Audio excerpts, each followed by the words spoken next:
Hello everybody, I hope everyone is enjoying the conference and you're finding it very insightful, which I'm sure you are.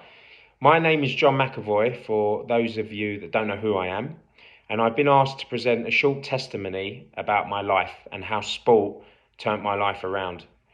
Now, I grew up in London and most of my family were involved in organised crime. That would be committing high-end armed robberies and drug trafficking.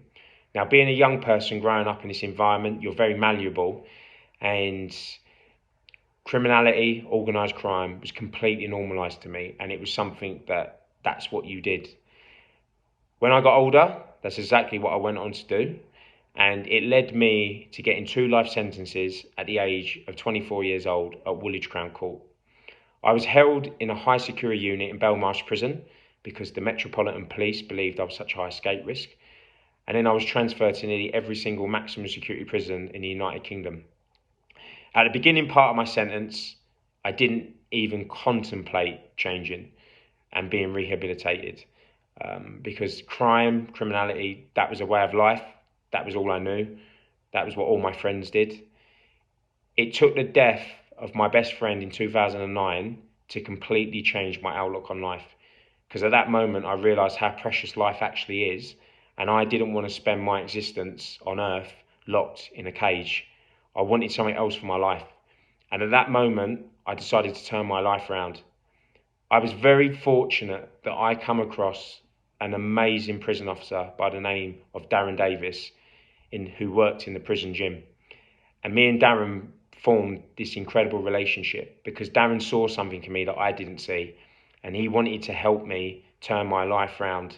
And he saw that I was very talented at sport. I went on within the next 18 months to break 3 world records and 8 British records on a Concept 2 indoor rowing machine. When I broke those records, it gave me the confidence that when I got released from prison, I could do anything. And my dream at that point was to become an athlete. And I knew I could use my body as a vehicle to turn my life around. And that's exactly what I went on to do. I got released in 2012. I joined a high performance rowing club in London. My dream was to go to the Olympics, but I took up that sport too late, sadly. So I had to make a decision, what do I do? And I thought I'm going to be a triathlete. And I started training as a triathlete. In 2016, as my results kept improving, I got sponsored by one of the world's biggest brands, Nike. Now, my story, I totally understand, is the extreme version of what sport can do for someone's life. But sport can change everyone's lives in prison. It can help with people's mental health. It can provide mentorship. It can open up and unlock opportunities. And it can give people skills in prison that they can then use those skills when they get released in the community. Now, I didn't realise when I was in prison and when I got released from prison, when I joined a rowing club, that whole community welcomed me in with open arms, and my whole social circle completely changed overnight. And that helped me stay on the path of positivity when I got released from prison. The whole community gathered around me to support me because they wanted me to be successful when they found out that I'd been in custody for such a long time.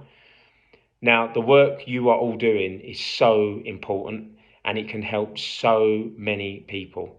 When I go back into prisons and talk to prisoners, I will always say, when you ask prisoners what are the most important things to them, they will always say food, gym, visits, education. So we can wrap education and sport together and help people through positive mentorship see that there's a better way of living and there's other opportunities out there for them other than criminality, and reconnect them back to society through sports organisations. We could help change the lives of hundreds of thousands of people. Please continue the incredible work you're doing at the SPPF. It is so vital and so important. Anything I can do to help create awareness, I will do.